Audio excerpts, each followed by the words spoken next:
Chairman Orangi town حاجی جمیل ضیاء نے پہلے عید الاضحیٰ سے پہلے اجلاس کر کے تمام تر حکمت عملی کو جہاں طے کیا تھا، وہیں یونین کونسل سے علائشوں کی منتقلی کا عمل برفتاری سے تیسرے دن بھی مکمل کر لیا گیا اور ساتھ ساتھ چونے کے جراثیم کش ادویات اور دیگر خوشبو کے اسپرے کے عمل کو بھی اورنگی ٹاؤن کی سطح پر یقینی بنایا گیا۔ میونسپل کمشنر اورنگی ٹاؤن آغا فہد نے عید الاضحیٰ کے تیسرے روز کلیکشن پوائنٹس اور علائشوں کی منتقلی اور شاہراہوں پر صفائی ستھرائی کا بھی جائزہ لیا۔ اس موقع پر ان کے ہمراہ ڈائریکٹر سینیٹیشن سالڈ ویسٹ کے اور اس کے ساتھ ساتھ افسران اور دیگر بلدیاتی افسران بھی موجود تھے۔ انہوں نے سندھ سالڈ ویسٹ کی جانب سے لگائے جانے والے کیمپوں کا بھی دورہ کیا۔ میونسپل کمشنر آغا فہد نے بات چیت کرتے ہوئے کہا کہ عوام کو صاف ستھرا اور صحت مند ماحول فراہم کرنا ہماری اولین ترجیحات میں شامل تھا اور یہی وجہ ہے کہ عید کے تینوں دن بروقت علائشوں کو اٹھا کر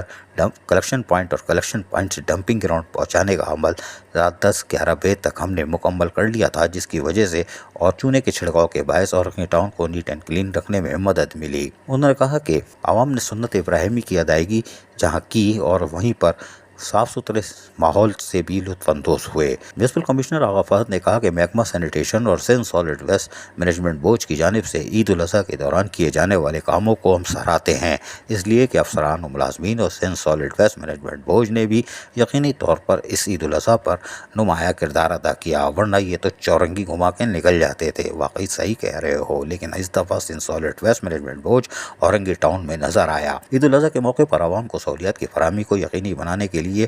جو بھی دعوے کیے گئے تھے اس کو سچ ثابت کر دیا ہے۔ انہوں نے کہا کہ ابھی ہم صفائی مہم کی طرف جائیں گے تاکہ کہیں گلی محلے یا کسی کونے خدرے میں اگر کوئی فضلہ یا کوئی کچرا وچرا بھوسا رہ گیا ہے تو اب اس کے بھی خاتمے کو یقینی بنا کر اورنگی ٹاؤن کو صاف ستھرا ماحول فراہم کریں گے۔ عزیز عارف، KBS بلدیاتی نیوز کراچی۔ ایسی ہی خوبصورت ویڈیوز فیوچر میں حاصل کرنے کے لیے ریڈ بٹن پر کلک کر کے اور بیل آئیکن کو پریس کر کے ہم سب کے سبسکرائبر بننا مت بھولیے۔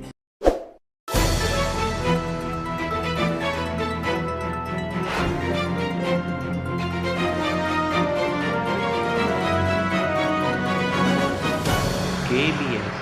بلدیاتی نیوز۔